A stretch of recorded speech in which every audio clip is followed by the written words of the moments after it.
Monsieur le Président? Ah, Bernard. Bonjour, Monsieur le Président. Qu'est-ce qui se passe? Vous avez vu les nouvelles à Marseille? Oui, j'ai vu, oui. Il faut absolument réagir, Monsieur le Président. Bah, si vous voulez. Vous pouvez faire une allocution? Elle est prête? Elle est prête. Ben c'est parti alors. Je vous mets en route le prompteur, Monsieur le Président. Et n'oubliez pas que la situation exige que vous ayez l'air grave. Ça va, j'ai l'air grave? C'est pas mal, Monsieur le Président. Non, parce que ce soir, il y a gratin et... Quand il y a gratin, j'ai du mal à avoir l'air grave. On va se régaler, tiens. Je vais me régaler. Hein, vous avez des choses à faire ce soir, j'imagine. Vous rentrez chez vous. Enfin, pour un gratin... Non. Rentrez chez vous. Je comprends, Monsieur le Président. Allez, c'est parti. Mes amis, et c'est parce que l'heure est grave à Marseille que j'ai décidé d'amplifier la lutte contre le trafic de drogue. Il est temps que les marchands de sable tremblent. Au revoir.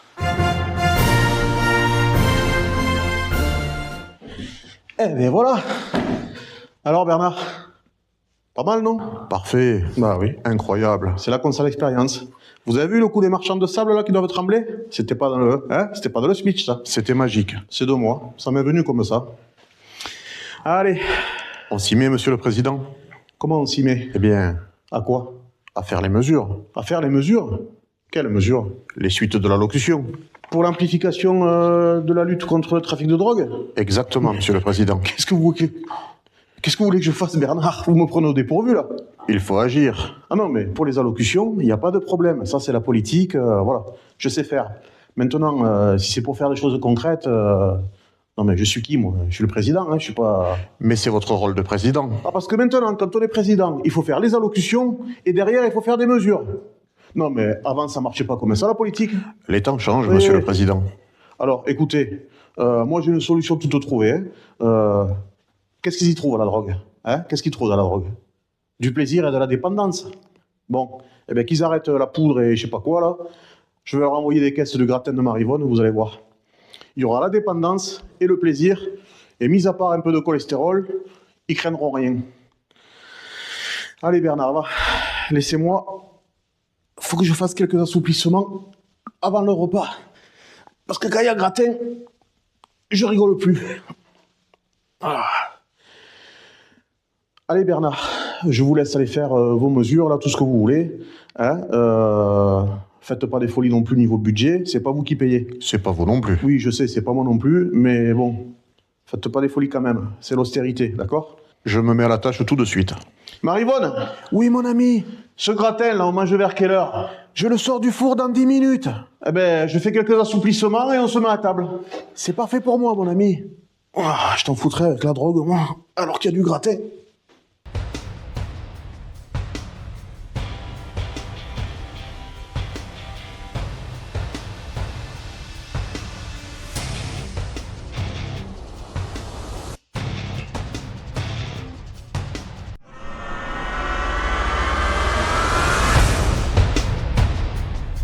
Oui Bernard, je vous appelle parce que Marivonne me dit qu'hier, c'est pas un narcotrafiquant qui a été tué à Marseille. Ah, pas du tout. C'est le frère d'un militant écologiste.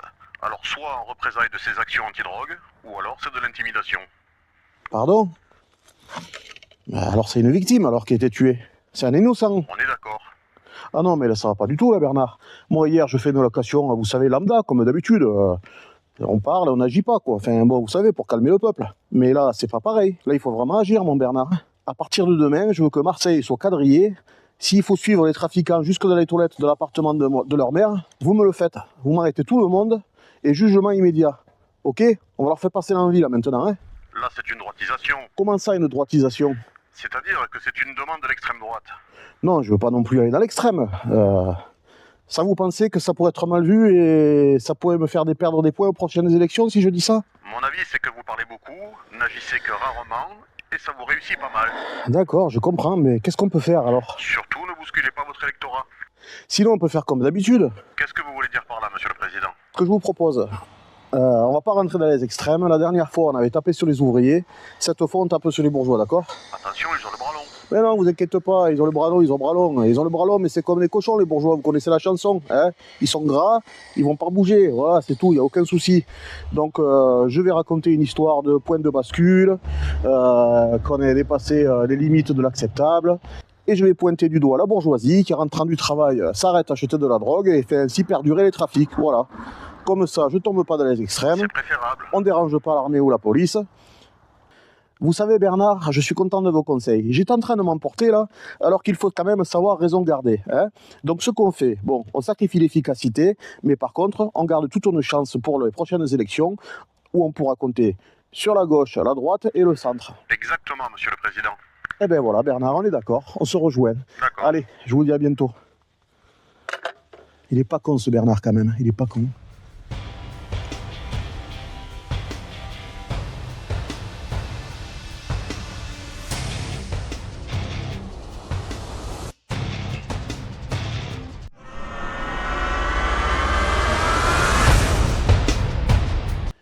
Quelle journée mes aïeux, mais quelle journée. C'est pas souvent que ça arrive, hein. Mais quand c'est comme ça, vraiment, ah ça me fait des papillons dans le ventre. Ça me rappelle la première fois où j'ai triché aux élections, t'sais. Ça me faisait un petit stress, en même temps une adrénaline. C'est pas souvent que ça arrive. Non mais quand je vais raconter ça à Marivonne, elle va être épatée. Marivonne, qu'est-ce qu'il y a mon ami? Pourquoi vous criez comme ça? Je suis rentré, j'ai compté un peu dessus quand même. Oui mais... vous ne devinerez jamais ce qui m'est arrivé aujourd'hui. Je ne vais pas deviner, je me doute bien qu'à un moment vous allez me raconter, va. J'ai une idée, mais une idée. Et quelle idée? Et en plein conseil des ministres, devant tout le monde. Ah, ça arrive pas souvent, ça c'est bien. Ah, ça c'est quelque chose. Eh bien j'ai hâte que vous me racontiez, va, t'es. Ben vous savez pour les problèmes de budget là, qu'on cherche toujours 40 milliards là. Oui, depuis longtemps. Eh bien j'ai trouvé la solution de nous faire économiser 400 millions d'euros. 400 millions d'euros. Et comment vous avez fait? Et c'est pas le ministre de l'économie qui y a pensé, c'est moi tout seul. D'accord, mais comment vous avez fait mon ami là? Parce que là vous m'intriguez. Eh bien figurez-vous que hier on avait tapé sur les bourgeois et ça m'a donné des idées. Alors là vous m'intriguez mon ami.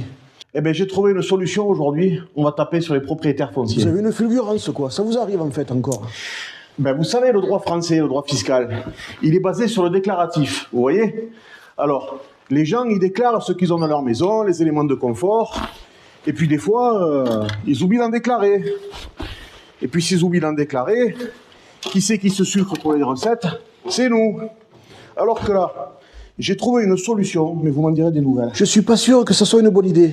Eh bien en fait, maintenant, au lieu qu'ils déclarent, c'est nous qui devinons. Et quand on devine, c'est pas trop leur avantage, ça je suis obligé de l'admettre.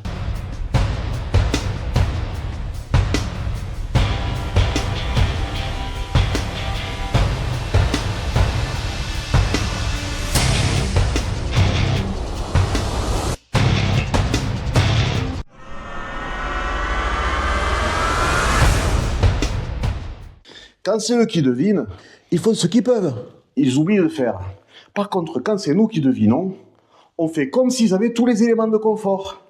Même s'ils les ont pas, c'est là que c'est beau. Excusez-moi, mais je ne comprends pas en quoi c'est beau, mon ami. Et vous comprenez pas, c'est simple pourtant. Regardez, cette maison-là. Bon, nous on a 8 salles de bain et 4 water. Bon, sur la taxe foncière, on paye combien? Je ne sais pas. Vous savez pas. Mais je vais vous le dire, on paye une salle de bain et un water. C'est tout. Alors du coup, ils y perdent les impôts. Mais bon, c'est pas grave, ça vient dans ma poche. Mais imaginons que je ne sois pas président. Bon, et bien à partir de maintenant, une maison de cette superficie, les gens, ils vont payer pour 8 water et 10 salles de bain. Même s'ils n'en ont que 2. Mais c'est pas un peu injuste ça, mon ami? Mais c'est pas injuste, parce qu'on leur laisse la possibilité de déclarer. Ah, mais il y a une petite astuce.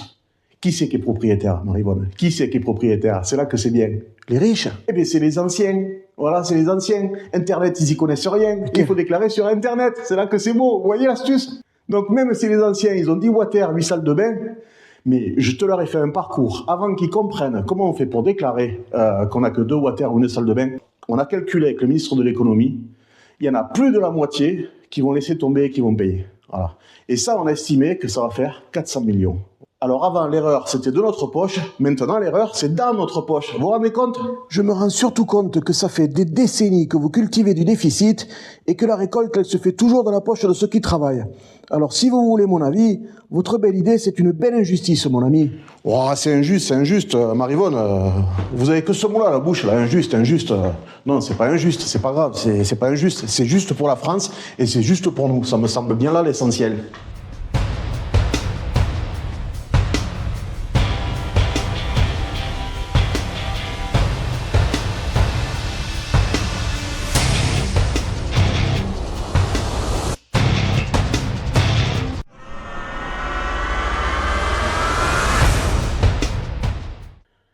Dites-moi, Bernard, c'est quoi cette histoire-là que j'ai lue ce matin sur une dépêche? Oh, le détournement, c'est un tout petit détournement, monsieur le président. On parle bien de ça. Apparemment, il y a une enseignante de maternelle qui a reçu des menaces. Ah, l'histoire de maternelle, oui, parce qu'il faudrait une enseignante plutôt qu'un enseignant. Oui, c'est ça, là. Qu'est-ce qui s'est passé?